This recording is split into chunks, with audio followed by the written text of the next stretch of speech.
কালকে তো শিবরাত্রি, তো শিবরাত্রিতে পুজো প্রতি বছরই করি, এবছরও করবো, তাই যাচ্ছি একটু বারুইপুরে জিনিসপত্র কিনতে। কিছু জিনিসপত্র কেনার আছে, ফল মিষ্টি ফুল এগুলো কিনতে হবে, তো সেই জন্য বারুইপুরে যাচ্ছি। তো ওখানে গিয়ে কী কিনি না কিনি সবটাই আপনাদের সাথে শেয়ার করব, ভিডিওটা দেখতে থাকুন। এখন শরীরটা আগের থেকে অনেকটা ভালো হয়েছে, যে শরীর খারাপটা ছিল সেটা কিন্তু এখন আর নেই, অনেকটা ভালো আছি। আশা করি আস্তে আস্তে ভালো হয়ে যাব। বারুইপুরে একটা ভাই আসবে কেক দিতে, ওর কাছ থেকে কেক নেব, তো সেই কারণের জন্য আরও যাচ্ছি যে কেকটা নেব আর আমার জিনিসপত্রগুলো ঠাকুরের কিনবো। তো চলুন দেখা হবে, কী কী কিনি না কিনি সবটাই শেয়ার করব।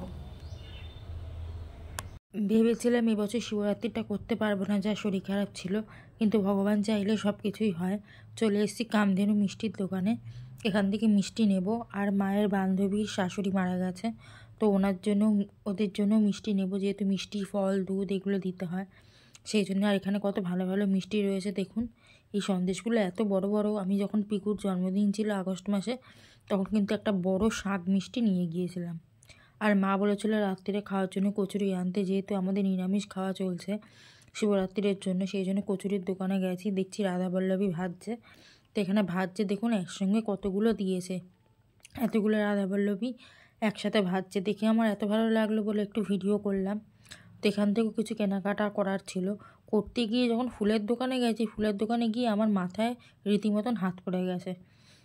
এইসব মালাগুলো যেগুলো 10 টাকা করে বিক্রি করে সেগুলো বলছে 25 টাকা, এক একটা মালার চেনের দাম 25 টাকা। তারপর রজনীগন্ধার যে সরু সরু মালাগুলো যেগুলো 10 টাকায় 5টা দেয়, সেগুলো বলছে 4টে 20 টাকা, কোনোটা 5টা 20 টাকা। আকন্দ ফুলের মালা কোথাও 20 টাকা, কোথাও 15 টাকা। আর আমি কি করেছি, এখান থেকে সব মালা নিয়েছি, পরে অন্য দোকানে গিয়ে দেখছি দাম কম।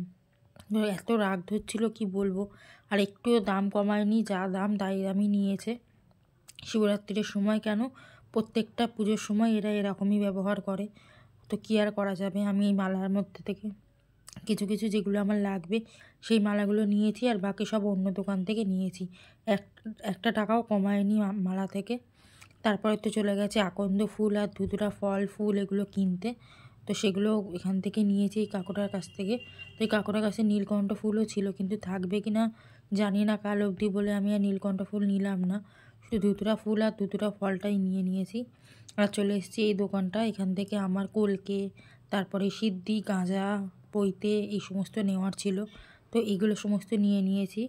নিয়ে মোটামুটি আমার বাজার কমপ্লিট হয়ে গেছে। ফলের বাজারটা আমি করিনি, ওটা মাকে বলেছিলাম মা তুমি করো, কারণ ফলের বাজার আমি একদম করতে পারি না, প্রতিবারে ফলের বাজার করতে যাই আর ঠকে যাই, সেই জন্য মা ফলের বাজার করেছে, বাকি সব বাজার আমি করে এনেছি।